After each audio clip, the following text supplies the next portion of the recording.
Good morning welcome to YR TV నేను రంజిత్ తెలంగాణ రాష్ట్ర వ్యాప్తంగా ఏం జరుగుతుంది వాటికి సంబంధించిన అప్డేట్స్ తీసుకొని వచ్చా అందరికీ కూడా జై తెలంగాణ తెలంగాణ ఉద్యమకారులందరికీ కూడా ఉద్యమ వందనాలు YR TV Telugu news channel కి సంబంధించి ఇప్పటివరకు చాలా అద్భుతమైన న్యూస్ ను కూడా మీ ముందుంచే ప్రయత్నం అయితే చేశాను అయితే ఇప్పుడు కాస్త వెరైటీగా తెలంగాణ ప్రాంత బిడ్డలలో కాంగ్రెస్ ప్రభుత్వం తీసుకువచ్చిన మార్పు అనే ఏదైతే ఆ పదం ఉందో ఆ పదంతో కాంగ్రెస్ లో మార్పు వచ్చిందా లేక తెలంగాణ బిడ్డలలో మార్పు వచ్చిందా ఇదే అంశానికి సంబంధించి ఈరోజు చర్చించబోతున్నాను మార్నింగ్ న్యూస్లో ఇప్పటివరకు ఎవరైనా YR TV Telugu news channel subscribe చేసుకోకపోయినా లేక పూర్తి స్థాయిలో వైఆర్ టీవీ తెలుగు న్యూస్ ఛానల్కి సంబంధించి మీ గ్రామంలో కానీ లేకపోతే ఎక్కడైతే పూర్తి స్థాయిలో ఎక్కడైనా కూడా మీ జిల్లాలో కానీ నియోజకవర్గంలో కానీ మండలాల్లో కానీ ఎక్కడైనా కూడా వైఆర్ టీవీ తెలుగు న్యూస్ ఛానల్ను పూర్తి స్థాయిలో మీ గ్రూపులలోనైతే షేర్ చేసుకోండి ఎందుకు ఈ విషయాన్ని చెప్తున్నానంటే ప్రశ్నించాలనే తత్వం ప్రశ్నించాల్సిన అవసరం కూడా మన పైన ఉంది ఎప్పుడు నిరంతరం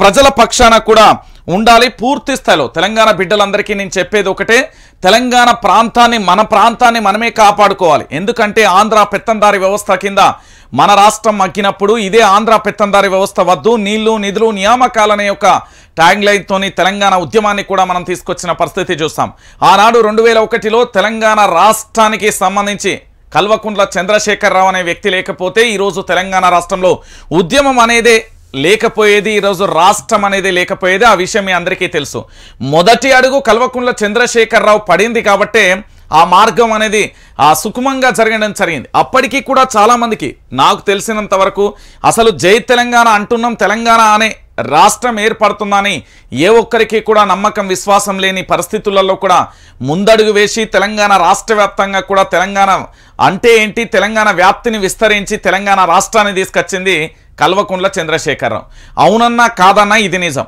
మరి ఈ ప్రాంతానికి సంబంధించిన పరాయివాడు దోపిడీ చేస్తేనే తన్ని పొలిమేర దాటించినాం మరి మన ప్రాంతం వాడు మనవాడే మనల్ని మోసం చేస్తే ఇదే ప్రాంతంలో పాతి పెట్టాల్సిన పరిస్థితి కూడా ఏర్పడుతుంది ఎస్ వాస్తవం ఇది మార్పు పేరుతో వచ్చిన కాంగ్రెస్ పార్టీ తెలంగాణ ప్రజలను మభ్యపెడుతుంది మాయ చేస్తుంది ఇంకా డైరెక్ట్గా చెప్పాలంటే అరిచేతిలో వైకుంఠాన్ని చూపెట్టి ఇదేరా నీకు సంక్షేమ పథకాలు అంటూ ప్రతిదానికి మూలం ఈ సృష్టికి మూలం ఈశ్వరుడు రకరకాలుగా మన దేవుళ్ళు మతాల పేర్లు చెప్పినట్టుగానే లేదా మన జననానికి ఆ తల్లే కారణం అని చెప్పినట్టుగా ఈ కాంగ్రెస్ ప్రభుత్వానికి సంబంధించి 6 గ్యారెంటీలకు ప్రతిదానికి మూలం తెల్ల రేషన్ కార్డే అయిపోయింది మీరు అవునన్నా కాదన్నా ఇదే నిజం ఇప్పటి వరకు YR TV Telugu news channel ఎవరైనా సబ్స్క్రైబ్ చేసుకోకపోతే సబ్స్క్రైబ్ చేసుకోండి అదేవిధంగా మన మీద అక్రమ కేసులకు సంబంధించి బీఆర్ఎస్ పార్టీకి సంబంధించిన మాజీ ఎమ్మెల్యే ప్రభుత్వ వైపుకు సంబంధించి బాల్క సుమన్ పూర్తి స్థాయిలో స్పందించిండు అక్రమ కేసులకు సంబంధించి వారు ఏం మాట్లాడిండో ఒకసారి చూడండి యువకుల ఆర్తనాదాలు అగ్రికల్చర్ యూనివర్సిటీలో 100 ఎకరాల భూమి వేరే వాళ్ళకి ఇయ్యదు మా భూమి మాకు ఉండాలని చెప్పి విద్యార్థులు నిరసన తెలిపితే విద్యార్థుల మీద దాడులు చివరికి ప్రశ్నించే journalist YR TV Ranjith Reddy అనేటువంటి సోదరుడు ఆయన అట్రాసిటీ కేసు ఆయన అరెస్టులు ఇది మనకు పూర్తి స్థాయిలో మద్దతు చెప్పినందుకు బాల్క సుమన్ గారికి వైఆర్ టీవీ తరపున వైఆర్ టీవీ వ్యూవర్స్ తరపున ప్రత్యేకంగా కృతజ్ఞతలు ఎందుకంటే మనకు మద్దతుగా నిలిచే ప్రతి ఒక్కరికి కూడా కృతజ్ఞతలు మనం భవిష్యత్తులో చేయబోయే పోరాటం గణనీయంగా ఉంటుంది ఎందుకంటే పూర్తి స్థాయిలో ఈ ప్రాంత బిడ్డల కోసం ఈ రాష్ట్రం కోసం మనం పోరాటం చేయాల్సిన ఆవశ్యకత ఎంతైనా ఉంటుంది తెలంగాణలో మరో ఉద్యమాన్ని మీరు 2018లో స్టార్ట్ చేశారు ఈసారి తెలంగాణలో చివరి ఉద్యమం అని మనం మొదలు పెట్టాలి లేకపోతే ఈ ప్రాంతాన్ని పూర్తి స్థాయిలో కూడా ఆంధ్ర పెత్తందారి వ్యవస్థలోకి వెళ్ళిపోతుంది మీరు అవునన్నా కాదన్నా నేను 4-5 ఉదాహరణలు కూడా తీసుకొచ్చాను పర్టిక్యులర్ అంశాలను డాటాను కూడా తీసుకొని వచ్చిన దానికి సంబంధించి కూడా మీకు చూపించే ప్రయత్నం అయితే చేస్తా చూడండి తెలంగాణ ప్రజలారా నేను చెప్పేది అక్షరాల సత్యం ఒకసారి ఫస్ట్ ఇక్కడ ఒక పదాన్ని మీరు వినాలి చూసిరు కదా అయినా ఓకేనా రైట్ ఈ పదాలు ఏనండి నాలుకే కోస్తాం కల్వకుంట్ల కుటుంబమే తెలంగాణ తెచ్చిందంటే ఊరుకోం టీపీసీసీ సీనియర్ నేత గజ్జల కాంతం కల్వకుంట్ల కుటుంబమే తెలంగాణ రాష్ట్రాన్ని సాధించిందంటే నాలుకే కోస్తామని టీపీసీసీ సీనియర్ నేత గజ్జల కాంతం వార్నింగ్ ఇచ్చారు విద్యార్థులు ఉద్యమకాల త్యాగాల ఫలితమే తెలంగాణ అని తెలిపారు కేసీఆర్ ఫ్యామిలీ దోపిడిపై ఎంక్వైరీ జరిపిస్తామంటూ కూడా చెప్పిండు ఏమని చెప్పిండు నాలుకే కోస్తాం ఎప్పుడు చెప్పిండినే తెలంగాణ రాష్ట్రాన్ని కేవలం కల్వకుంట్ల చంద్రశేఖరరావు కుటుంబం మాత్రమే తెచ్చిందంటే నాలిక కత్తిరిస్తామని చెప్పింది సరే నాలిక కత్తిరిస్తారా మీరు ఇంకేం కత్తిరిస్తారా ఇంకేం కత్తిరించుకుంటారా అనేది మీ ఇష్టం మాకు సంబంధం లేని విషయం మీరు ఏమన్నా కత్తిరించుకోరు కానీ 1969లో తెలంగాణ తొలిదశ ఉద్యమం అనేది ఒకటి ఉన్నది. నేను దీన్ని ప్రత్యక్షంగా పాల్గొనకపోయినా చరిత్రను పూర్తి స్థాయిలో కూడా పఠించాను, అంటే చదివిన. నాకు తెలిసినంత వరకు ఈ ఉద్యమం ఏ విధంగా నీరుగారిపోయిందో మనందరం చూస్తాం. అది యావత్తు తెలంగాణ సమాజానికి, తెలంగాణ బిడ్డలందరికీ కూడా తెలుసు. మరి 2001 ఉద్యమం ఎందుకో నీరుగారలేదే? 2001 నుండి 2014 వరకు తెలంగాణ రాష్ట్రంలో ఎక్కడా కూడా ఉద్యమం వెనకడుగు వేయలేదు. కేవలం తెలంగాణ రాష్ట్రం అనే ట్యాగ్ లైన్తో నీళ్లు, నిధులు, నియామకాలనే ఒక పోరాటాన్ని ఉధృతం చేసి అనేక పదవులు ఆఫర్ ఇస్తానా, బ్యాగులు ఇస్తానా, ఆర్థికంగా ఇస్తానని ఎక్కడా వెనకడుగు వేయలేదే. మరి 1969 ఉద్యమంలో ఏం జరిగిందన్నా? ఇక్కడ ఎవరి నాలుకలు గొద్దాం, ఇక్కడ ఎవరి ఏం గొత్తో కోసుకొని ఇష్టం అది. కానీ 2001 నుండి 2014 వరకు జరిగిన ఉద్యమంలో నేనేమంటున్నా అంటే తొలి అడుగు ఎవరిది అంటున్నా. ఈ తొలి అడుగు ఎవరిది? ఆ తర్వాత ఈ తొలి అడుగు తర్వాత 2014 వరకు మీరు ఒకసారి గుర్తుపెట్టుకోవాలి తెలంగాణ బిడ్డలందరికీ. విద్యార్థి సంఘాలకు సంబంధించిన జేఏసీల ఏర్పాటు, ఆ తర్వాత ప్రజా సంఘాలకు సంబంధించిన జేఏసీల ఏర్పాటు, అన్ని ప్రభుత్వ ప్రైవేట్ రంగాలకు సంబంధించి అన్ని రంగాలలో జేఏసీ ఏర్పాటు చేపించింది ఎవరు? ఉద్యమాన్ని పూర్తి స్థాయిలో సబ్బండ వర్గాలకు సంబంధించి అందరికీ దగ్గర చేసింది ఎవరు?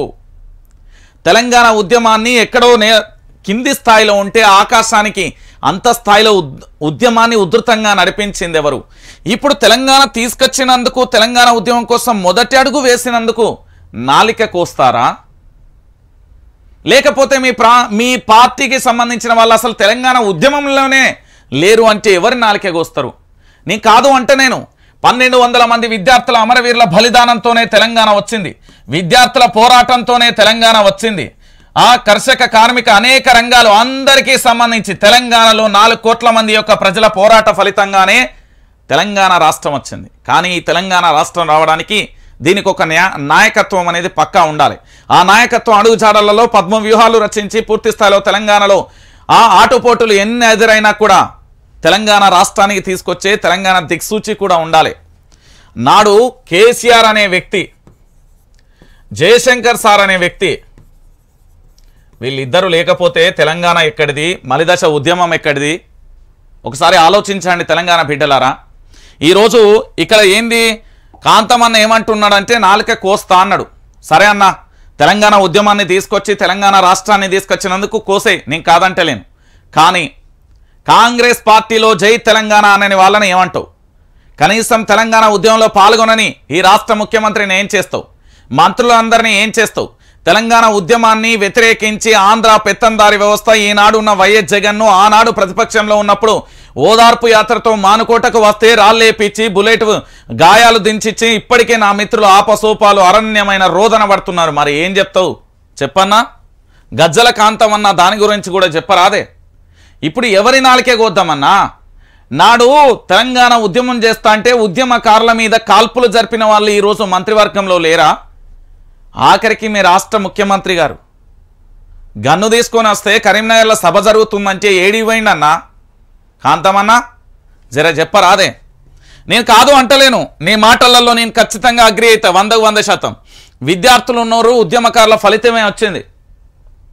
ఉద్యమకారులను తమ జీవితాలను తమ భవిష్యత్తును పనంగా వెచ్చి రొప్పుకుంటా ఇక 1200 మంది విద్యార్థులు తల్లుల గర్భకోశ నాకు తెలుసు, అనేక మంది గాయపడ్డారు. మరి ఇదే కాంగ్రెస్ పార్టీలో నాడు తెలంగాణ ఉద్యమం జరుగుతూ ఉంటే ఎవరున్నారో ఒక మాట చెప్పరాదు?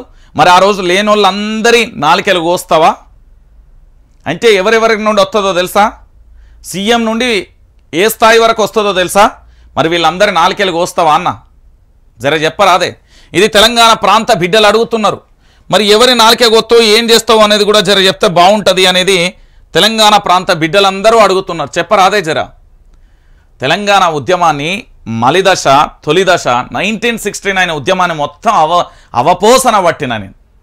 అలా ఏం జరిగింది? ఇదే 2001 నుండి 2014 వరకు ఏం జరిగింది అంటే తెలంగాణ రాష్ట్రం తేవడమే మాజీ ముఖ్యమంత్రి కల్వకుంట్ల చంద్రశేఖరరావు చేసిన తప్ప, ఇదే తెలంగాణ ఉద్యమం చేస్తుంటే అదే కాంగ్రెస్ పార్టీ, మీ పార్టీ అప్పుడు ఎందుకు 1200 మంది విద్యార్థులను పొట్టన పెట్టుకున్నదన్నా? ఎవరు తెచ్చిర్రు, ఎవరిచ్చిర్రు, ఎవరి పోరాట ఫలితంగా ఈరోజు తెలంగాణ వచ్చింది? మరి 1200 మంది విద్యార్థులు చనిపోతున్నారు. అమ్మా సోనియమ్మ ఏం చేస్తున్నావు? నీకు ఆ గర్భం ఆ ప్రీతి ఆ గర్భశోకం ఏందో తెలుసా నీకు అని అడగకపోతివి? 9 నెలల పాటు పురినట్టును ఉప్పులతో కన్నా ఆ బిడ్డ మరణిస్తే ఆ తల్లి గోసేందో అని ఆ రోజే అడగకపోతివి? ఇవాళ నాలికే గోస్తా, నాలికే జీరుతా, ఇంకేమో పెద్ద పెద్ద పదాలు మాట్లాడుతున్నారు. ఎస్, 100కు 100%. ఈరోజు 1200 మంది విద్యార్థులను పొట్టన పెట్టుకున్నది కాంగ్రెస్. ఉద్యమకారులను, ఉద్యమ గాయాలను మిగిల్చింది కాంగ్రెస్. బరాబరి బాజాప్తుగా మాట్లాడతాం. మానుకోట ఘటన ఎవడి అబ్బా సొత్తు? ఆ రోజు జరిగిన దానికి ఎవడు బాధ్యుడు? సమాధానం చెప్పు. ఈరోజు మంత్రిగా లేరా వాళ్ళు? నాడు పాడి కౌశిక్ రెడ్డి, దాంతోపాటు కొండా సురేఖ, కొండా మురళి ప్రస్తుత మంత్రి కాదా కొండా సురేఖ? ఇదే కరీంనగర్ సభ జరుగుతా అంటే రేవంత్ రెడ్డి గన్ను తీసుకొని ఆ సీట్లో ఊక్కున్నాడు, ఎక్కడికి వెళ్తా అని. ఇప్పుడు ఎవరి నాలుక తీరుస్తావు, ఎవరి ఏం కోస్తావు చెప్పు. మరి ఏందోనట తెలంగాణ ఉద్యమాన్ని అట కల్వకుంట్ల కుటుంబమే కాదు, తొలి అడుగు అక్కడి నుండే పడింది అంటున్నా. ఎందుకో మరి మీ కాంగ్రెస్ పార్టీకి సంబంధించిన వాళ్ళు ఏ ఒక్కరు కూడా తెలంగాణ ఉద్యమం కోసం ప్రాణాలు అర్పించుకోమని నేను అంటలేను. కల్వకుంట్ల చంద్రశేఖరరావు కుటుంబం మీదే పడుతున్నావు కదా, వాస్తవాలు చెప్పు అంటున్నా నేను. మనకొద్దు ఏందంటే నాలుకే జీర్తం ఏమన్నా కోసుకోరు మీరు, కానీ వాస్తవాలు తెలుసుకోరు. తెలంగాణ ఉద్యమంలో మీరు కూడా ఉన్నారు, మరి ఉద్యమంలో ఉన్నప్పుడు వాస్తవాలు ఏందో మీకు కూడా తెలుసు. ఆ రోజు ఖమ్మంలో ఆమరణ నిరాహార దీక్ష జరగకపోతే, డిసెంబర్ 9 నాడు ప్రకటన రాకపోతే ఏంది పరిస్థితి? నువ్వు ఇంత మాట అంటున్నావు కదన్నా, నీకు ఒక ఎగ్జాంపుల్ చూపెడతా అన్నా. గజ్జల కాంతం అన్నా, నువ్వు కాంగ్రెస్ పార్టీ ప్రతినిధిగా మాట్లాడినావు. నేనేమంటున్నానంటే ఎక్కువ అవసరం లేదు ప్రస్తుతానికి సంబంధించి. ఈ టీఎస్సీ పిఎస్సిలో ఒక సభ్యుని నియమించిలు. ఆయన ఆంధ్రప్రదేశ్కు సంబంధించిన వ్యక్తి, ఆంధ్ర వ్యక్తి అంట. టీఎస్పిఎస్సికి సంబంధించి సభ్యుడండి, ఏపీ వ్యక్తినే. మరి దీని మీద ఒక చర్యలు తీసుకోమని చెప్పు, నెంబర్ 1. నెంబర్ 2, మనం వాడే విద్యుత్కు సంబంధించిన విద్యుత్ సంస్థలు ఉన్నాయి కదా, ఈ విద్యుత్కు సంబంధించిన దాంట్లో మన పోస్టింగ్లు జరిగినాయి. తెలంగాణ ప్రాంతానికి సంబంధించిన ఆఫీసర్లు అద్భుతమైన మేధాశక్తి ఉన్న వాళ్ళని పక్కన పెట్టి ఏపీ వ్యక్తులకే ప్రమోషన్ ఇచ్చారు. మరి దేని గురించి మాట్లాడు? ఇంకా నువ్వు మాట్లాడదలుచుకుంటే చాలా ఉన్నాయన్నా, చెప్పనా? ఇక చూడన్నా, నువ్వు చూడలే కదా, ఒక్కసారి చూడన్నా. గజ్జల కాంతం అన్నా, నువ్వు ఇది చూడాలి పక్క. మన క్వారీలు బంధు, ఆంధ్ర లారీలకు గేట్లు ఓపెన్, ఇసుక ధర డబుల్. నెలలో 1100 నుంచి 2300 వరకు టన్ను ఇసుక. లాలూచి పడింది ఎవరు? కొరత సృష్టిస్తున్నది ఎవరు? సమాధానం కావాలి ఇప్పుడు. వినండి, ఇసుక ధర డబుల్ అయింది, రాకెట్ వేగంతో దూసుకుపోతున్నది. గడిచిన నెల రోజులుగా పెరుగుతూ ఇప్పుడు డబుల్గా మించింది. కొన్ని చోట్ల డబుల్ ఉంటే మరికొన్ని చోట్ల డబుల్ను మించిపోతున్నది. ఊహించని ఈ హఠాత్ పరిణామానికి నిర్మాణదారులు లిఖితమవుతున్నారు. ఇప్పుడు హైదరాబాద్ మార్కెట్లో ఇసుక ధర ఆల్ టైమ్ హైగా ఉన్నాయని నిర్మాణ సంస్థల ప్రతినిధులు చెప్తున్నారు. గడిచిన 10 ఏళ్లలో ఈ ధర ఎన్నడూ లేదని వ్యాపారులు, లారీ యాజమానులు చెప్తున్నారు. అంతేకాదు రాష్ట్రంలోని ప్రధాన ఇసుక క్వారీలన్నీ మూసివేశారని లారీల యాజమాన్యాలు చెప్తున్నారు. ఇక ఇసుకను ఎక్కడి నుంచైనా బుక్ చేసుకోవడానికి కేసీఆర్ ప్రభుత్వం ఉద్దేశించి రూపొందించిన ఆన్లైన్ ఇసుక బుకింగ్ సంబంధించిన వెబ్సైట్ కూడా ఓపెన్ కావడం లేదనేది ప్రధానంగా చర్చనీయాంశంగా మారుతున్నది. ఈరోజు మాట్లాడుతున్నారు కదా తెలంగాణకు సంబంధించి, తెలంగాణ రాష్ట్రాన్ని ఎవరు తెచ్చిర్రు అదంతా చెప్పిన కదా. దీని సంగతిని టీఎస్పిఎస్సికి సంబంధించిన సభ్యుడు ఆంధ్ర వ్యక్తి, విద్యుత్ సంస్థలకు సంబంధించిన దాంట్లో ప్రమోషన్లలో ఆంధ్ర వ్యక్తులు, ఆఖరికి తెలంగాణ ఇసుక క్వారీలు ఆంధ్ర లారీలకు గేట్లు ఓపెన్ చేసిలు. మీ అందరికీ తెలుసు, ఇక్కడే ఇప్పుడు ప్రస్తుతం జరుగుతున్న మేడారం పండుగ, సమ్మక్క సార్లమ్మ గిరిజన పండుగ, అక్కడే పూర్తి స్థాయిలో ఇసుకకు సంబంధించిన ర్యాంపులు. ఎక్కడ భద్రాచలం నుంచి మొదలు పెడితే అక్కడ నుండి భూపాలపల్లి మీదుగా పూర్తి స్థాయిలో ఆ విధంగా వస్తే ఇసుకకు సంబంధించి ఏంది నిర్మాణాలు జరుగుతున్నాయనే పేరుతోని పూర్తి స్థాయిలో ఏం జరుగుతున్నదో తెలుసా? తెలంగాణలో నిర్మాణాల పేరు చెప్పి కృత్రిమంగా కొరత చూపించే ప్రయత్నం చేస్తున్నారు ఈరోజు. అంటే తెలంగాణ ప్రజలారా ఒకసారి చూడండి, మీరు ఇంత దారుణమైన పరిస్థితి ఎప్పుడన్నా ఉన్నదా? ఒకసారి మీరే ఆలోచించండి తెలంగాణ ప్రజలారా. ఆంధ్ర వ్యక్తులను నెత్తి మీద పట్టుకొని మోస్తున్నది ఎవరు? ఆంధ్రప్రదేశ్కు సంబంధించిన పెత్తందారి వ్యవస్థను తీసుకొచ్చి ఈరోజు తెలంగాణ బిడ్డలకు అన్యాయం చేస్తున్నది ఎవరు? వాస్తవాలను తెలంగాణ బిడ్డలకు చెప్పుర్రి. కానీ అన్యాయంగా అక్రమంగా ఇక్కడ ఏదో జరుగుతున్నది, ఏదో చేస్తున్నారు అని మీ నోటికొచ్చిన మాటలు మాట్లాడకండి. ఇది తెలంగాణ ప్రజలు చూస్తున్నారు, 4 కోట్ల మంది ప్రజలు చూస్తున్నారు. వాస్తవాలంది తెలంగాణ బిడ్డలందరికీ కూడా తెలవాలి. రానున్న భవిష్యత్తులో జనరేషన్కు సంబంధించి అసలు తెలంగాణ ఉద్యమం అంటే ఏంటిది, ఈ తెలంగాణ రాష్ట్రం కోసం ఎవరు తొలి అడుగేసిళ్ళు, ఈ తెలంగాణ రాష్ట్రానికి పూర్తి స్థాయిలో ఎవరైతే కమిటీలు ఏర్పాటు చేయాలి, ఎవరైతే జేఏసీకి పునాదైళ్ళు, దానిని ఎవరు తీసుకొచ్చిళ్ళు, ఆ తర్వాత సబ్బండ వర్గాలకు ఎట్లా న్యాయం చేసిర్రు అనే విషయాన్ని కూడా మనం చూడాల్సిన బాధ్యత తెలంగాణ ప్రజల మీద ఉన్నది. వాళ్ళందరికీ చెప్పాల్సిన బాధ్యత ఉంది. నాలుకే చీరేస్తాం, కోసేస్తాం ఇవి కాదు కదా భాష. పరుష పదజాలం వాడకూడదు. అరే నేను ఒక్క పదం వాడినందుకే నానా యాగిరి చేస్తిరి, మరి మీరు మాట్లాడే భాషలేంటి? ఈరోజు మీ ముఖ్యమంత్రి గారు మాట్లాడుతూ ఉన్నారు. ఎక్కడ వీళ్ళ ముఖ్యమంత్రి మాట్లాడింది చూపెడతా గుర్రి. వీళ్ళ ముఖ్యమంత్రి మాట్లాడిన మాటలు ఇక చూడుర్రి. సీఎం రేవంత్ రెండా మాటలు. కేసీఆర్ను రెండా అని తిట్టిన రేవంత్ రెండా పనులతో రాష్ట్రాన్ని నాశనం చేసిండు. కృష్ణా నీళ్లను ఏపీకి తాకట్టు పెట్టిండు. ప్రాజెక్టులను కేంద్రానికి అప్పగించిండు. విభజన చట్టాన్ని ఆయనే రాసిండు. ఆ చట్టంలోనే ప్రాజెక్టులు అన్నీ కేంద్రానికి అప్పజెప్పాలని రాసిర్రు. ప్రెస్ మీట్లో కేసీఆర్ పై సీఎం బూతులే బూతులు. అసెంబ్లీలో చర్చకు రావాలని కేసీఆర్కు సవాల్. రెండా మాటలు అంటాడా? ఒక రాష్ట్ర మాజీ ముఖ్యమంత్రిని, అందులో తెలంగాణ ఉద్యమ నేతను పట్టుకొని రెండా, కేసీఆర్ను రెండా అని తిట్టిండండి.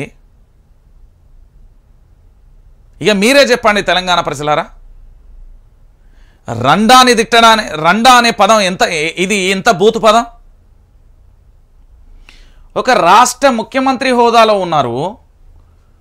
రాష్ట్రానికి సంబంధించి జరగబోయేది ఏంటి? ఈ రాష్ట్రంలో నేను ఒక ముఖ్యమంత్రిని, ముఖ్యమంత్రి పీఠానికి 4 కోట్ల మంది ప్రజలు గౌరవం ఇస్తారు.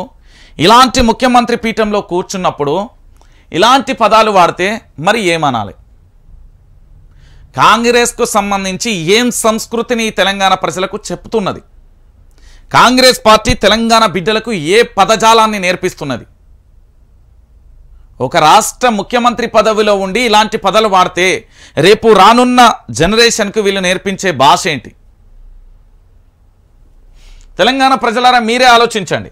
ఎందుకు నేను ఈ విషయాన్ని అంటే, కేసీఆర్ను రెండా అని తిట్టిండు రేవంత్ రెడ్డి. ఇక మీరే ఆలోచించుకోరు ఎందుకు నేను ఈ విషయాన్ని చెప్తున్నా అంటే, ఒక రాష్ట్ర ముఖ్యమంత్రి మాట్లాడే భాష ఇంత దారుణంగా, ఇంత అవహేళనగా, ఇంత దరిద్రంగా ఉంది అంటే, ఇక మరి ముఖ్యమంత్రి అనే పదం పెట్టి అనవసరంగా ఈయనను ముఖ్యమంత్రి చేసినామని తలబాదుకునే వాళ్ళు కొంతమంది అయితే, అసలు ఈయనను ముఖ్యమంత్రి ఎందుకు చేసినాం రా నాయన అని తెలంగాణ ప్రజలు ఇంకొంతమంది కన్నీళ్లు పెట్టుకుంటా ఉంటే, ఎప్పుడు దిగిపోతారా అని ఇంకొంతమంది ఎదురు చూస్తున్నారు. రాక అవకాశం వచ్చింది. అవకాశాన్ని సద్వినియోగం చేసుకుని తెలంగాణ ప్రాంత బిడ్డలకు, తెలంగాణ రాష్ట్రానికి అభివృద్ధి చేస్తూ రాష్ట్రానికి పనిచేసిన మాజీ ముఖ్యమంత్రి వర్యులకు సంబంధించి వారి యొక్క సలహాలు సూచనలతో పాటుగా అటు గవర్నర్ సపోర్టు, ఈ తెలంగాణలో ఉన్న మాజీ మంత్రుల సపోర్ట్ తీసుకుని అద్భుతంగా పరిపాలన చేయాల్సింది పోయి కేసీఆర్ను రెండా అని తిట్టడం, ఎవరికి నచ్చినట్టు వాళ్ళు పూర్తి స్థాయిలో కూడా గిట్లా మాట్లాడితే ఇక ఏం చేద్దాం చెప్పుర్రి తెలంగాణ బిడ్డలారా. ఇంతకంటే దౌర్భాగ్యమైన దుర్మార్గమైన విషయం ఇంకొకటి ఉంటుందా? కేసీఆర్ను రెండా అని తిట్టిండు రేవంత్ రెడ్డి. ఇక మీరే ఆలోచించండి. భాష, పరిభాష, పదాలు, తెలుగు యొక్క అల్లికలు ఎంత అద్భుతంగా మాట్లాడుతాడు. అదే రంజిత్ మాట్లాడితే శీము నెత్తులు మొత్తం ఎగేసుకొస్తాయి. మరి రాష్ట్ర ముఖ్యమంత్రి మాట్లాడితే చచ్చిపోతాయి. ఎందుకంటే అప్పుడు మనం గాజులు వేసుకుంటాం, వేరే ఉంటుంది మన కథ. అప్పుడు మాట్లాడం మనం. మళ్ళీ మన మీద కంప్లైంట్లు ఇలా ఎవరికి, సిపి రంగనాథ్ గారికి, ఇంకొకరికి సైబర్ క్రైమ్లు అన్నిట్లా కంప్లైంట్లు. మళ్ళా గిదా మీరు ఎట్లా మాట్లాడతారో మేము కూడా గట్లనే మాట్లాడతాం, మీరు ఏం మాట్లాడతారో మేము కూడా గదే మాట్లాడతాం అని మేము కూడా ఫాలో అయితే పరిస్థితి ఏంది? ఆడికి ఒక జర్నలిజం విలువల కట్టుబడి ఉండి అన్నీ ఆపిన సరే, ఇక ఎందుకులే వాళ్ళలో మార్పు రావాలి అని అన్నా. కానీ నువ్వు ఉద్యమ నేతను, సరే ముఖ్యమంత్రి పదవిలో పనిచేసిండా పక్కన, ఇదంతా పక్కన పెడతా.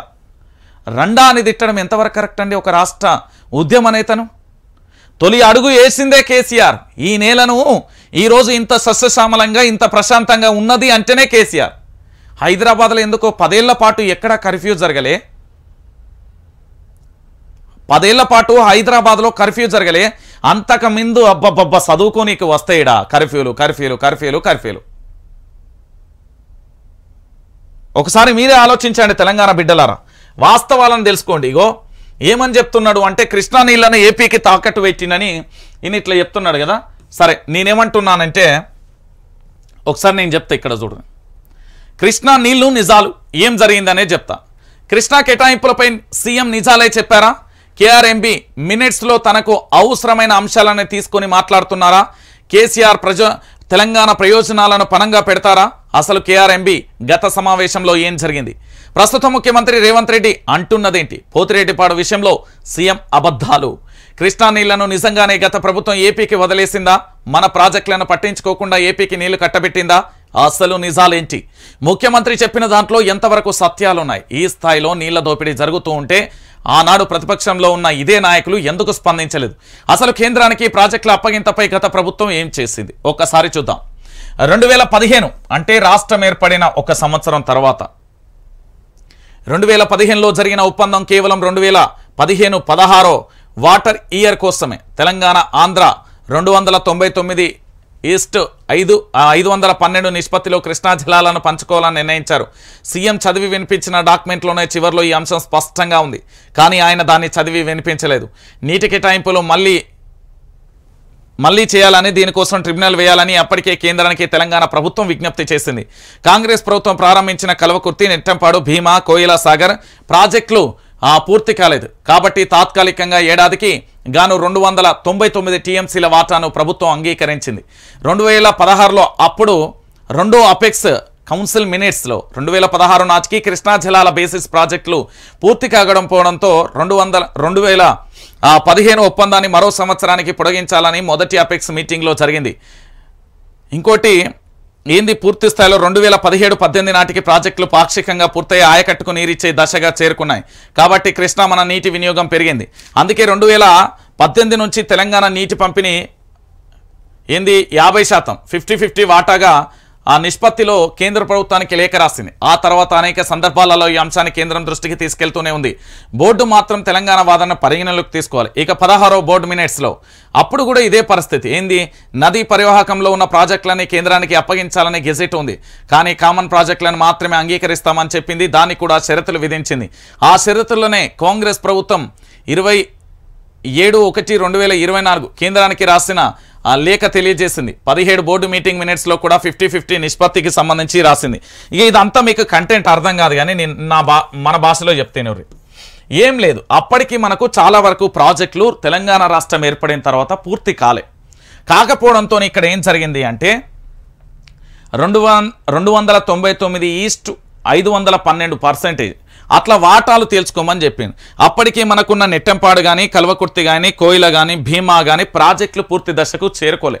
ఆ తర్వాత మరొక సంవత్సరానికి పూర్తి స్థాయిలో కూడా ప్రాజెక్టుల నిర్మాణం పూర్తయింది. అప్పుడే జలకళ వస్తున్న పరిస్థితి. దాన్ని 50% 50-50 వాటాగా చేసుకోమంటే ఈ నిష్పత్తిని ఒప్పుకోమని అప్పటి బీఆర్ఎస్ ప్రభుత్వం చాలా క్లియర్గా చెప్పింది.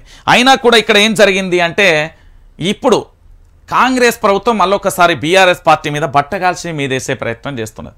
నిజంగా కేంద్రానికి సంబంధించి మనం ఇవ్వాల్సిన అవసరం ఏంది? మనం ఎందుకు అంగీకరించాలి?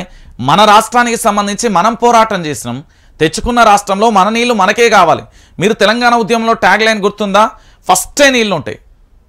ఫస్టే నీళ్లు, నిధులు, నియామకాలు, ఫస్ట్ నీళ్లు. ఇప్పుడు నాగార్జున సాగర్కు సంబంధించి అడగంటి పోతే, శ్రీశైలం కనుక అడగంటి పోతే, నల్గొండ నీళ్ల కోసం ఏడుస్తుంది, హైదరాబాద్ ఆగమైపోతుంది, విద్యుత్ తగ్గిపోతుంది. ఆ తర్వాత ఆగమయ్యేది తెలంగాణ బ్రతుకులే. మీరు ఏమన్నా అనుకోరి, రేపు జరిగే పరిస్థితులు ఇదే. అందుకే రంజిత్ అనే వ్యక్తి చాలా క్లారిటీగా చెప్తున్నాడు. మీకోసం, తెలంగాణ బిడ్డల కోసం చెప్తున్నా కదా. మీరు ఇప్పటికైనా అర్థం చేసుకొని దయచేసి పోరాటాన్ని ఉధృతం చేయాల్సిన బాధ్యత మీపై ఉంటుంది. ఇక కేబినెట్ భేటీలో సీఎం వర్సెస్ మంత్రిది ఒక పంచాయతీ జరిగింది. ఒకసారి చూడాలిడా. కేబినెట్ భేటీలో సీఎం వర్సెస్ మంత్రి రేవంత్ తుమ్మల మధ్య మాటల యుద్ధం. మీ భాష పద్ధతి బాగలేదన్న మంత్రి తుమ్మల. ఏం చేయాలో ఎలా మాట్లాడాలో నాకు తెలుసు, ఎవరి పరిధిలో వాళ్ళుంటే మంచిదన్న సీఎం. 6 గ్యారంటీల పైన మాట్లాడబోయిన తుమ్మల. విననట్లుగా లైట్ తీసుకున్న సీఎం. మంత్రుల మాటకు విలువలేదా అంటూ మీటింగ్ మధ్యలో వెళ్ళిపోయిన తుమ్మల. చెప్తారు కదా రేవంత్ రెడ్డిగా అదే కేసీఆర్కు సంబంధించి గిట్లు ఉండేది ఉంటే ఏది దత్తత పత్రికలు అయ్యా ట్యాగ్ లైన్ లేచి మామూలుగా ఉండకపోయాల, మొత్తం పెద్ద పెద్ద హెడ్డింగ్లు పెట్టి రాసు. కానీ రాయలే. తుమ్మల నాగేశ్వరరావు అనే మంత్రి గారు ఏం చెప్పిండో తెలుసా? ముఖ్యమంత్రి రేవంత్ రెడ్డి తుమ్మల నాగేశ్వరరావు మధ్య మాటల యుద్ధం జరిగినట్లుగా తెలుస్తుంది. డాక్టర్ బిఆర్ అంబేద్కర్ సచివాలయంలో ఆదివారం రాష్ట్ర మంత్రివర్గ సమావేశం జరిగింది. దానికి ముందు ముఖ్యమంత్రి రేవంత్ రెడ్డి మీడియా సమావేశం నిర్వహించారు. ఆ సమావేశంలో సీఎం రేవంత్ రెడ్డి మాట్లాడుతూ మాజీ ముఖ్యమంత్రి కేసీఆర్ పట్ల అనుచిత వ్యాఖ్యలు చేశారు. రెండా అంటూ బూతులు తిట్టారు. ఇదే విషయాన్ని కేబినెట్ భేటీలో మంత్రి తుమ్మల ప్రస్తావించినట్లుగా సమాచారం. మీరు ఈ రాష్ట్రానికి ముఖ్యమంత్రి, సీఎం హోదాలో ఉన్న వ్యక్తి మాట్లాడాల్సిన మాటలు కావు అని రేవంత్ను నిలదీసినట్లుగా తెలుస్తుంది. దీంతో మరింత అసహనానికి గురైన సీఎం రేవంత్ నా హోదా ఏంటో, నేను ఎలా మాట్లాడాలో నాకు ఎవరు చెప్పాల్సిన పనిలే, ఎవరి పరిధిలో వాళ్ళుంటే మంచిది అన్నట్లుగా విశ్వసనీయ వర్గాల చెప్పే మాట. కాసేపు ఆగి 6 గ్యారంటీల విషయంలో కూడా తుమ్మల ఏదో అంశాన్ని లేవనెత్తాలని చూసినా సీఎం రేవంత్ పట్టించుకోకపోవడంతో ఆయన అసంతృప్తితో కేబినెట్ మధ్యలో నుంచి వెళ్ళిపోయారనేది ప్రధానమైన అంశానికి సంబంధించి కూడా హైలైట్ చేసింది. ఇది రాష్ట్ర ముఖ్యమంత్రి గారు వారి యొక్క భాషను, వారి యొక్క మాటలను మార్చుకోవాలని చెప్పారు. చెప్తే ఏం జరిగింది? నువ్వెంతనో, నీ అర్హత ఏందో, నీ పరిధి ఏందో గాన్నే ఉండు, నువ్వు నాకు చెప్పేటో నీ గాలే అన్నాడు. పాపం తుమ్మల నాగేశ్వరరావు అయితే మాజీ మంత్రిగా పనిచేసిండు కదా జమానా నుంచి ఇప్పటి వరకు. మరి అలాంటి అయినా ఒక సలహా అయితే తీసుకోలేకపోయాడు. ఇంకొక విషయం ఏంటంటే ఇక్కడ 6 గ్యారంటీల విషయంలో ఏదో ఒక సలహానో అంశాన్ని లేవనెత్తే ప్రయత్నం చేస్తే కూడా పట్టించుకోనట్టుగా వ్యవహరించాడు. దీంతో ఏమనిపిస్తుంది? ఆటోమేటిక్గా ప్రతి ఒక్కరికి సుర్రున కాలుతుంది. తర్వాత ఏమైతుంది? జర్రన జారుకుంటాం. మంత్రి తుమ్మల నాగేశ్వరరావు కూడా గదే చేసిండు. అంతే. ఇప్పుడు తెలంగాణ బిడ్డలారా మీరు ఒకసారి ఆలోచించండి. రాష్ట్ర ముఖ్యమంత్రి వర్యుల యొక్క భాష మారాల్సిన అవసరం 100కు 100% ఉంది. 4 కోట్ల మంది బిడ్డలు ఈరోజు తెలంగాణ రాష్ట్ర వ్యాప్తంగా కూడా ప్రతి ఒక్కరు కూడా ముఖ్యమంత్రి ప్రసంగాన్ని వింటారు. ముఖ్యమంత్రి గారు ఏం మాట్లాడుతున్నారు, ఏం చేయబోతున్నారు అనేది వింటారు. దాంట్లో వాళ్ళ యొక్క మంత్రి వర్గం అంటే వాళ్ళకు ఒక బలం అన్నట్టు. ముఖ్యమంత్రి తర్వాత మంత్రులందరూ కూడా పూర్తి స్థాయిలో అన్ని శాఖలకు, అన్ని రంగాలకు సంబంధించి సంక్షేమ పథకాలను వాళ్ళ శాఖల కిందికి వస్తాయి కాబట్టి వాళ్ళందరూ ప్రజలకు అందే విధంగా పనిచేస్తారు. ముఖ్యమంత్రి పీఠం అయితే దానికి కింద ఉన్న చక్రాలన్నీ మంత్రులు అన్నట్టు. అలాంటి మంత్రులు సలహాలు, సూచనలు ఇస్తే కూడా పట్టించుకొని పరిస్థితులలో సీఎం గారి అహంకారపూరితమైన ధోరణి ఉంది అంటూ బయటికి వచ్చి వాళ్ళ అనుచరుల దగ్గర చెప్పి బాధతోనే తుమ్మల నాగేశ్వరరావు వెనుదిరిగి వెళ్ళిపోయిన పరిస్థితి కనబడ్డది. నేను చెప్తున్నా కదా, రేపు ఇంకా మీరు చాలా ఉంటాయి చూడాల్సింది. రేపు ఇంకా చాలా ఉంటుంది. ఇక మళ్ళీ ఇంకొక అంశాన్ని కూడా చూడాలి. 500కే సిలిండర్, 200 యూనిట్ల ఉచిత విద్యుత్కు రాష్ట్ర కేబినెట్ ఆమోదం.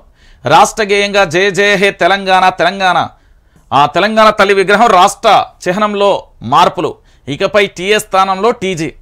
మరో 2 గ్యారంటీలకు కేబినెట్ గ్రీన్ సిగ్నల్ ఇచ్చింది. పూర్తి స్థాయిలో తెలంగాణ ప్రాంతానికి సంబంధించి 6 గ్యారంటీలలోని మరొక అంశం. మొదటి గ్యారంటీలలోని 500 సిలిండర్, ఇంకో దాంట్లో 6 గ్యారంటీలు ఉన్నాయి కదా, ఇంకో గ్యారంటీలోని 200 యూనిట్లకు సంబంధించి ఉచిత విద్యుత్కు సంబంధించి ఆమోద ముద్ర వేసింది. వాళ్ళు ఇచ్చే దాంట్లో ఎందుకంటే రానున్నది పార్లమెంట్ ఎన్నికలు కాబట్టి వీళ్ళు చెప్పింది 100 రోజుల సమయం కాబట్టి దీంట్లో పూర్తి స్థాయిలో ఏమని చెప్తారంటే ఇప్పటికేమో 3 గ్యారంటీలు నెరవేర్చినామని చెప్పే ప్రయత్నం చేస్తే అట్లా తప్పించుకోనీకి లేదు.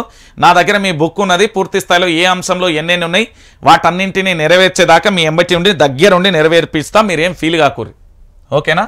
సరే, మొత్తానికైతే వీళ్ళు ఏం చేసిల్లంటే తెలంగాణ తల్లి విగ్రహంతో పాటు రాష్ట్ర చిహ్నంలోనూ మార్పులు చేసిల్లట. ఇక ఎవరికి వచ్చినట్టు తెలంగాణ ఉద్యమమే తెలియదు, వాళ్ళు వచ్చి ఈరోజు రాష్ట్రానికి సంబంధించి తెలంగాణ తల్లి విగ్రహాన్ని మారుస్తున్నారు అంటే అది పెద్ద యుద్ధమే అవుతుంది. భవిష్యత్తులో చాలా ఘోరమైన పరిస్థితులు ఉంటాయి. మీరు చూడుర్రి, తెలంగాణ తల్లి విగ్రహంలో మాత్రం ఎలాంటి మార్పులు చేస్తారో అడ్డమైన మార్పులు చేస్తే ఆగమాగం ఉంటుంది తెలంగాణలో. ఇక దాంతో పాటుగా మరొక అంశం, బండికైతే మేము పని చేయం. కరీంనగర్లో బండి సంజయ్కి షాక్ ఇస్తున్న క్యాడర్. పదవులు ఆయనకు, కష్టాలు మాక. గెలిచాక పట్టించుకోలేదన్న క్యాడర్ నాయకులు. నియోజకవర్గంలో పనులు చేయలేదని విమర్శలు. పని చూపించకుండా ఓట్లు ఎలా అడగాలని ప్రశ్న. టికెట్ ఇయ్యద్దు, ఇస్తే ఓటేయమంటూ సోషల్ మీడియాలో పోస్టులు. రాష్ట్రంలో బీజేపీలో ఊపు తెచ్చేయింది నేనే అని చెప్పుకుంటున్న బండి సంజయ్కి ఇప్పుడు పెద్ద తలకాయ నొప్పి వచ్చి పడింది. రెండోసారి ఎంపీని కాబోతున్నానని చెప్పుకున్న తాము మాత్రం ఓటేసేది లేదని కేడర్ కింది స్థాయి నాయకులే అంటున్నారు. అసెంబ్లీ ఫలితాలే పార్లమెంట్ ఎలక్షన్లలోనూ చూపిస్తామని అంటున్నారు. కరీంనగర్ లోక్సభ పరిధిలో 2-3 బీజేపీ కార్యకర్తలు నాయకులు ఎక్కడ కలిసినా ఇదే చర్చ కొనసాగుతుందంట. దీంతో పార్టీ పెద్దలు కూడా టికెట్ విషయంలో ఆలోచనలో పడ్డారని కూడా తెలుస్తున్న పరిస్థితి కనబడుతుంది. ఏమని ప్రతి సందర్భంలో కూడా నేనే భారతీయ జనతా పార్టీని ఊపు మీదకి తెచ్చిన, తెలంగాణలో భారతీయ జనతా పార్టీ అనేదే లేదు, ఆ పార్టీని పూర్తి స్థాయిలో అధికారం దిశగా అడుగులు వేపించింది నేనే అని చెప్పిండు బండి సంజయ్. ఇదే బండి సంజయ్కి సంబంధించి సొంత నియోజకవర్గంలో వాళ్ళ యొక్క ఓటర్స్ ఏమంటున్నారంటే, వాళ్ళ కార్యకర్తలు ఏమంటున్నారంటే, ఈసారి బండి సంజయ్కి మేము ఓటేసే అవకాశం లేదు, ఎందుకంటే మా యొక్క పార్లమెంటు పరిధిలో ఏమో అభివృద్ధి చేసిండు, కష్టాలేమో మేము తెచ్చుకోవాలి, పదవులేమో ఆయనక అంటూ చర్చనీయాంశంగా మారింది. చెప్పిన కదా, నేను ఒక మాట చాలా క్లారిటీగా చెప్తున్నా. తెలంగాణ ప్రాంత బిడ్డలు చాలా చైతన్యవంతులు, వీళ్ళ దగ్గర అపారమైన మేధాశక్తి ఉన్నది. అది అడవులనైనా, పట్టణ ప్రాంతమైనా, గ్రామాలైనా, నియోజకవర్గాలైనా, ఎక్కడైనా A to Z ప్రతి బిడ్డ కూడా ఆలోచన శక్తి ఉంటుంది. ప్రతి వ్యక్తి కూడా అబ్జర్వ్ చేస్తాడు. ఓహో, మా పార్లమెంటు నియోజకవర్గానికి సంబంధించిన వ్యక్తి ఇస్తున్న సందేశం ఏంది, మా నియోజకవర్గంలో ఎలాంటి అభివృద్ధులు చేసేలు, మా నియోజకవర్గాన్ని మా పార్లమెంటు పరిధిలో ఎలాంటి అంశాలను పార్లమెంట్లో లేవనెత్తిండు, దానికి సంబంధించి ఇక్కడ మా పార్లమెంటు పరిధికి ఏం శాంక్షన్ అయింది అనేది కూడా చర్చనీయాంశంగా మారుతుంది. సో ఇలాంటి పరిస్థితులలో బండి సంజయ్కి ఎదురు దెబ్బ తాకుతున్నది. బండి సంజయ్ పతనం ఎప్పుడు మొదలైంది?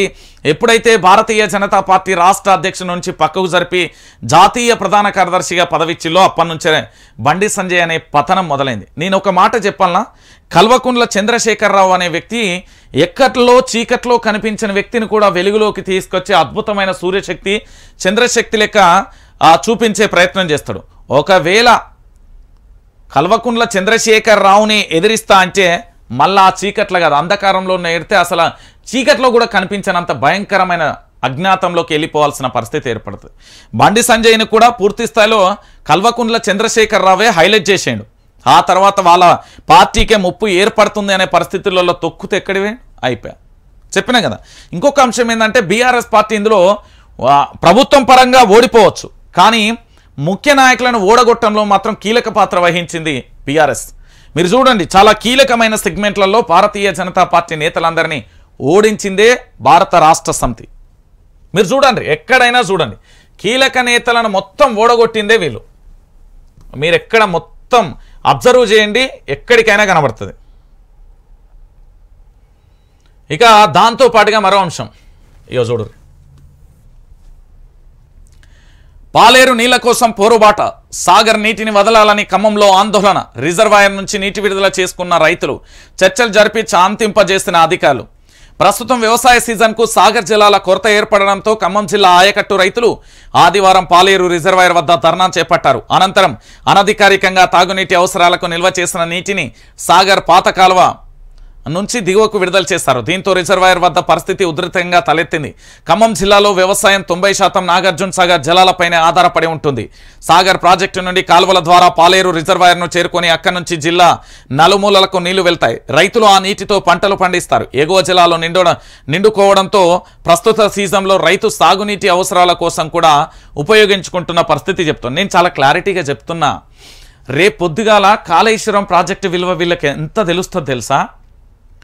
అప్పుడే పుట్టిన బిడ్డకు తల్లి పాలు ఎంత అవసరమో తెలంగాణ బిడ్డలందరికీ కూడా కాళేశ్వరం విలువ అంత అవసరమని తెలుస్తుంది. ఖచ్చితంగా భవిష్యత్తులో కాళేశ్వరం గురించి నేను చెప్తున్నా కదా, పూజలు చేసే పరిస్థితి ఏర్పడుతుంది. తెలంగాణ రాష్ట్రానికి మొత్తానికి ప్రతి ఒక్కరూ కూడా కాళేశ్వరం ప్రాజెక్టు గురించి పూర్తి స్థాయిలో పూజలు చేసే పరిస్థితి ఏర్పడుతుంది. మా దాహార్తిని తీర్చే కాళేశ్వరమా అంటూ పొరుగుదండాలు పెట్టే రోజు కూడా వస్తుంది. మీరు అనుకుంటున్నారేమో, ఈరోజు కాళేశ్వరం మన శ్రీశైలం కానీ నాగార్జున సాగర్ కానీ పూర్తి స్థాయిలో ఎలాంటి పరిస్థితులలో ఉన్నాయో మీరు చూస్తున్నారు. ఆంధ్ర పెత్తందారి వ్యవస్థకు ఇదే ఆంధ్ర వ్యక్తుల దగ్గర పనిచేసిన బానిసలు ఈరోజు ఈ రాష్ట్రానికి సంబంధించి ఏలుతా ఉంటే ఆగమైపోతుంది అని చెప్పిన ఆగమైపోతున్నది. మళ్ళొక్కసారి మీరు పార్లమెంట్ ఎన్నికలలో గనక 17 స్థానాలకు 17ను బీఆర్ఎస్ పార్టీని గనక గెలిపించకపోతే ఇక్కడ ఏం చేసిళ్ళు, పాలేరుకు సంబంధించి నాగార్జున సాగర్ నీళ్లు స్వతహాగా వచ్చి రైతులే విడుదల చేసుకున్నారు కదా, రేపు భవిష్యత్తులో ఇక ఘోరమైన పరిస్థితులు ఉంటాయి. అలా 144 సెక్షన్ ఉంటుంది, పోలీసులు వస్తారు, నీళ్లను విడుదల చేయడానికి ఉండదు, కరువు కాటకాలు కనబడతాయి, తాగనీకి నీళ్లు ఉండవు, పల్లెలో పోతే మళ్ళీ బిందెలు స్టార్ట్ అయితే మళ్ళీ డ్రమ్ములు, ఎడ్ల బండ్లు, ట్రాక్టర్లు, వాటర్ ట్యాంకులు ఇవే మొదలవుతూ వస్తూ ఉంటాయి. తెలంగాణ బిడ్డలారా ఆలోచించండి. దయచేసి చెప్తా ఉన్నా, ఈరోజు అన్నపూర్ణ రాష్ట్రంగా తెలంగాణ ఉంది అంటే రాష్ట్ర ముఖ్యమంత్రిగా పనిచేసిన కల్వకుంట్ల చంద్రశేఖరరావు యొక్క దిక్సూచి అని చెప్పొచ్చు. భవిష్యత్తుకు అనుగుణంగా తను ఒక రకంగా కూడా పూర్తి స్థాయిలో ఒక కాళేశ్వరం ప్రాజెక్టు కట్టాను.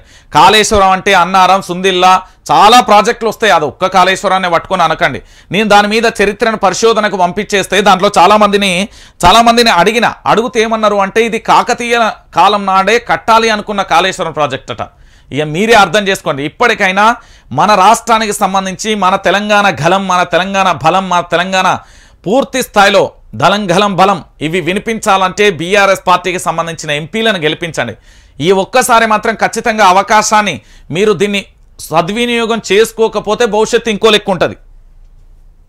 ఈరోజు మీరు ఇది చూస్తున్నారు, రేపు పొద్దుగాల నాగార్జున సాగర్ బుక్కెడు నీళ్ల కోసం అల్లాడిపోంగా నేను చూడనా? హైదరాబాద్కు సంబంధించి రాదా? మేడిగడ్డ రిపేర్ చేయకపోతే ఉమ్మడి వరంగల్ జిల్లా కరువు కాటకాలకు నిలయంగా మారదా? చూడండి, ఇది మీరు భవిష్యత్తులో మనం అందరం చర్చించుకుంటాం, అవునన్నా అని చెప్పే పరిస్థితి కూడా ఏర్పడుతుంది. ఎందుకంటే అవగాహన రాహిత్యంతో పాటుగా ఇక్కడ ప్రాజెక్టులు పూర్తయితే వాటికి మరమ్మతులు చేసి పూర్తి స్థాయిలో మరమ్మతులు చేసి వాటిని ప్రజలకు సద్వినియోగంగా మార్చే ప్రయత్నం చేయాలి. కానీ ఆ ప్రయత్నాలు ఎక్కడ కనబడతలేవు. అంటే తెలంగాణ బిడ్డలారా మీరే ఆలోచించండి. నేను చెప్తున్నా కదా, రేపు పొద్దుగాల నీళ్ల కోసం ఎంత దౌర్భాగ్య పరిస్థితి వస్తుందో మీరే చూడాల్సిన పరిస్థితి ఏర్పడుతుంది. ఇక ప్రాజెక్టుల గురించి ఇగో హరీష్ రావు ఏమంటున్నారు, అతి తెలివి బంజే అంటూ రేవంత్ అన్నాడు. పాలన చేతగాక బీఆర్ఎస్ ప్రభుత్వంపై విషయం, కాంగ్రెస్ చేసిన మోసాలన్నీ అసెంబ్లీ సాక్షిగా బయట పెడతాం, ప్రాజెక్టు ఇయ్యాలంటే మేము కేంద్రానికి షరతులు పెట్టినాం, కేంద్రం ఒప్పుకోలే, కేఆర్ఎంపీకి మేము ప్రాజెక్టులు ఇయ్యలే, పోతిరెడ్డిపాడు ప్రాజెక్టుపై మాట్లాడే హక్కు నీకుందా? నాడు టీడీపీలో ఉండి నోరు మోసుకున్న నువ్వా మాట్లాడేది? ముఖ్యమంత్రిగా ఉన్నావు, హూందాగా మాట్లాడడం నేర్చుకో. హైదరాబాద్కు నీళ్లు లేకుండా చేసినావు, ఇది నీ నిర్వాకం. సీఎం రేవంత్ పై విరుచుకుపడిన మాజీ మంత్రి హరీష్ రావు, కేంద్రంతో లాలూచిపడే ప్రాజెక్టుల అప్పగింత జగదీష్ రెడ్డి. ఇది నీళ్ల కోసం అహర్నిశలు పనిచేసిన హరీష్ రావు అన్న మాట్లాడుతున్న మాటలు గుర్తుపెట్టుకోరి. రేపు పొద్దుగాల అసెంబ్లీలో గనక ఇదే చర్చ జరిగితే అసెంబ్లీ నుంచి కాంగ్రెస్ ప్రభుత్వం పారిపోయే పరిస్థితులు వస్తాయి. ఎందుకు అంటే వీళ్ళ దగ్గర ఆధారాలు ఉన్నాయి, హరీష్ రావు దగ్గర పూర్తి ఆధారాలు ఉన్నాయి. కేసీఆర్ ప్రసంగం మొదలు పెడితే ఇంకా తప్పైంది సారానే అదే అసెంబ్లీలో మొత్తుకునే పరిస్థితి ఏర్పడుతుంది. మీరు చూడుర్రి, ప్రాజెక్టులు అప్పగించడానికి ఇంకేముంటుందయా? గలగల బారెట్టిన శ్రీశైలం ప్రాజెక్టు, నాగార్జున సాగర్, ఇక ఎందుకు మా తెలంగాణ నీళ్లు నిధులు నియామకాలని? పాపం తెలంగాణకు కల్వకుంట్ల చంద్రశేఖరం నిజంగా బాపువేను. ఎట్లా చెప్పాలన్నా, నాడు 2001 నుండి 2014 వరకు నువ్వు తెలంగాణ ఉద్యమంలో లేకపోతే, 2014 నుంచి 2023 వరకు నువ్వు లేకపోతే పరిస్థితి అంధకారంలో ఉండేది. ఇప్పటికీ నువ్వు రావాలని ఆల్రెడీ తెలంగాణ ప్రజల డిమాండ్ మొదలైంది. ఎట్టి పరిస్థితులలో మళ్ళొక్కసారి కల్వకుంట్ల చంద్రశేఖరరావు ఈ రాష్ట్రానికి ముఖ్యమంత్రి అయితేనే సమస్యలన్నీ పరిష్కరించబడతాయి. నువ్వు అప్పులే చేసినావో సప్పులో చేసినావు, కానీ తెలంగాణ ప్రజలకు మాత్రం ఏ కష్టం రాకుండా చూసుకున్నావు అనేది కొంతమేర చిల్లర జరిగినాయి. అక్కడ లోకల్ ఎమ్మెల్యేల వల్ల జరిగినాయి. కల్వకుంట్ల చంద్రశేఖరరావు ఒక 2-3 తప్పిదాలు జరగచ్చు, ఇక సర్వసాధారణంగా అధికారంగా జరుగుతూనే ఉంటుంది, అది మీ అందరికీ తెలిసిన విషయమే. రైట్, ఇక చూడుర్రి, చర్చ పెట్టి సమాధానం ఇస్తాం. హరీష్ రావు చెప్పిన అంశానికి సంబంధించి కూడా జరిగింది.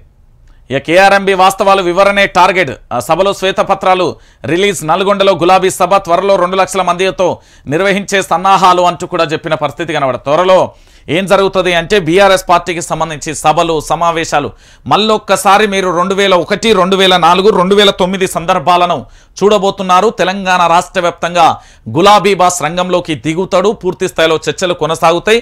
ఇక సభలు సమావేశాలు ధర్నాలు రాస్తరోకలు అన్నీ ప్రారంభమైతే ప్రభుత్వం మీద ఒక యుద్ధమే ప్రకటిస్తారు.